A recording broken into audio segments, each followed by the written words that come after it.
Hai, selamat datang ke channel ini. Terima kasih sudah klik video ini. Terima kasih juga atas sokongan Anda semua.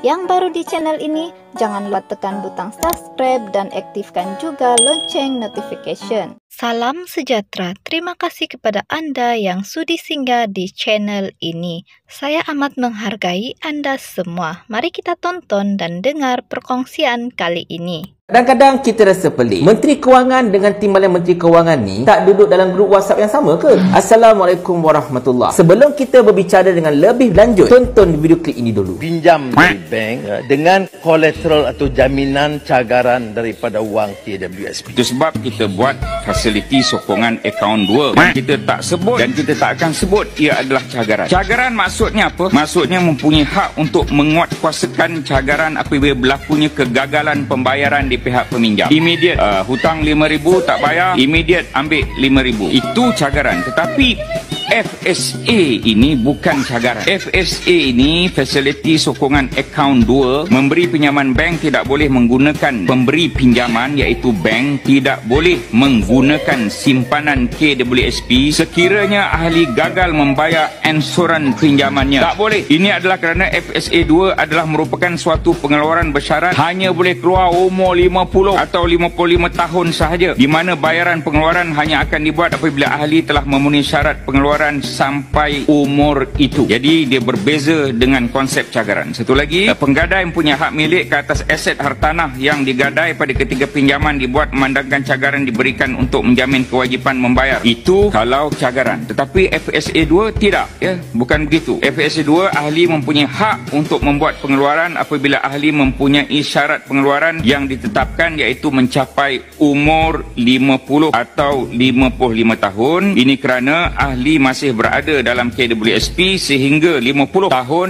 55 tahun, dilindungi di bawah Seksyen 51 Akta KWSP 1991. Nampak dengan jelas di situ ketika mengumumkan program untuk pinjaman daripada bank berkaitan dengan akaun KWSP ini, Datuk Seri Anwar Ibrahim dengan jelas menyebut bahawa ianya merupakan pinjaman yang ada kolateral ataupun cagaran. Tetapi semalam di Dewan Negara, Timbalan Menteri Kewangan iaitu Datuk Seri Ahmad Maslan tiba-tiba sebut bahawa FSA 2 ini bukan cagaran. Sebaliknya FSA 2 ini akan menyaksikan bank-bank tidak boleh mengambil duit KWSP yang telah diletakkan oleh para pencarum sebagai apa? Sebagai tempelan ke kalau bukan cagaran? Sekiranya kalau para peminjam tersebut gagal membayar ansuran bulanan. Jadi kiranya Datuk Seri Ahmad Maslan nak kata, kalaulah para peminjam yang menggunakan fasiliti FSA 2 ini gagal membayar ansuran bulanan mereka, maka bank tidak akan usik duit mereka itu. Sebaliknya mereka ini akan dikenakan tindakan apa? Penalti, blacklist, sikris, sitos, bankrupt, mana satu? Jadi kalaulah benda itu berlaku, apa bezanya FSA 2 ini dengan pinjaman peribadi yang biasa-biasa? Sebab selama ini yang membezakan antara FSA 2 dengan pinjaman peribadi yang biasa-biasa ialah FSA 2 ini mempunyai wang KWSP yang at least minimum RM3,000 dalam akaun 2 sebagai cagaran kepada pinjaman tersebut. Tapi bila Datuk Seri Ahmad Maslan kata ianya bukan cagaran, benda ini menimbulkan perasaan yang pelik, perasaan yang kelakar dan yang paling utama sekali meniukan. Sebab benda ini sangat berubah-ubah. Cuma soalan dekat sini, adakah Datuk Seri Ahmad Maslan enggan menyebut perkataan cagar itu kerana takut akan ada pihak yang mencabar FSA 2 ini di mahkamah kerana penggunaan perkataan cagar tersebut? Kerana macam mana kita tahu perkara 51 Akta KWSP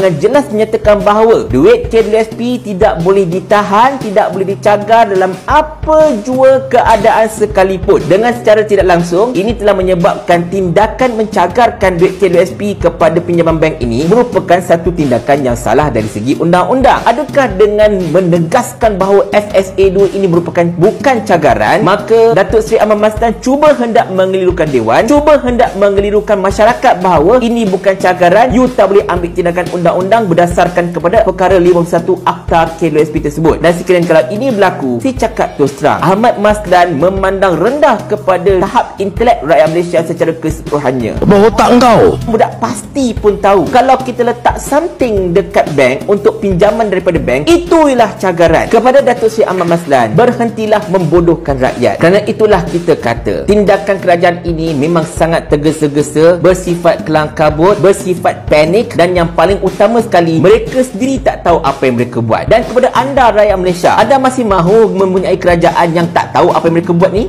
Jadi, apa pula komen atau pendapat anda?